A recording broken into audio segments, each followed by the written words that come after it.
This tutorial is on the history of academic journals and their function.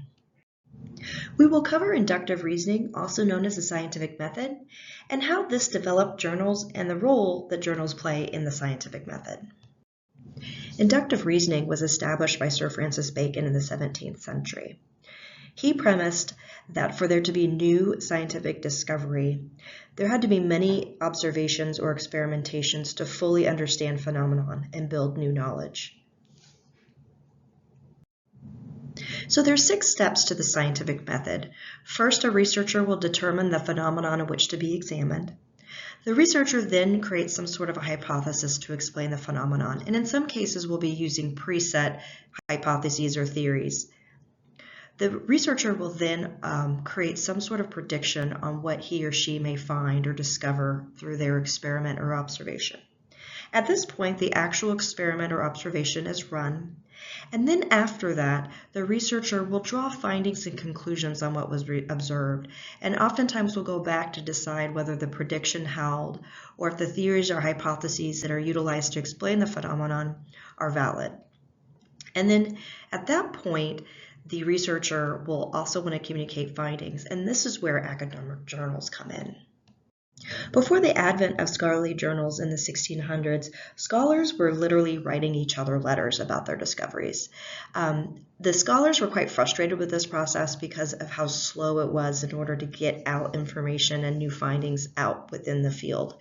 So they were beginning to try to think of other ways they could get information out to each other in a much more quick fashion. Newspapers ended up finding the answers that scholars were looking for. What they ended up doing is creating scholarly journals where everything was typed rather than handwritten, and it was a subscription model so that multiple people would get the information at one time. So here we're looking at the very first academic journal, the Philosophical Transactions of the Royal Society. One of the ways the academic journal reinforces the scientific method is through its layout.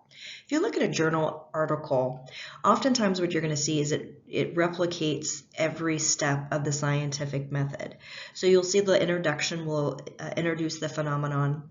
There'll be a section explaining hypotheses, predictions. There'll be an extensive area on the methodology utilized by the researcher.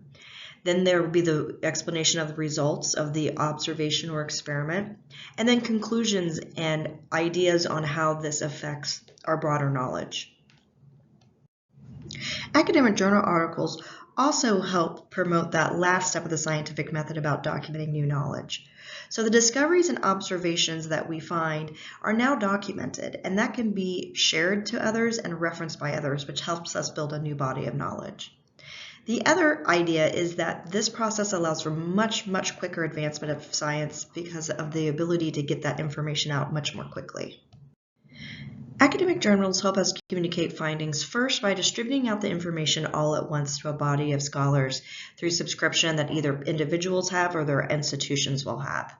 It's also allowed the fields of study to develop really robust shared understanding around their areas of study, and this has led to lots of development in theories and practice. And then also, the academic journal has led to the development of scholarly peer review, which is considered one of the most robust vetting processes for information. And we'll cover that more in another tutorial.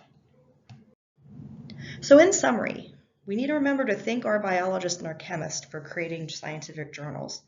Academic journals really are where we find where scholars are speaking with one another, documenting their discoveries, and really advancing knowledge and practice. To learn more about peer review, watch the tutorial on that to learn more about this vetting process. And that concludes our tutorial. Thank you for watching.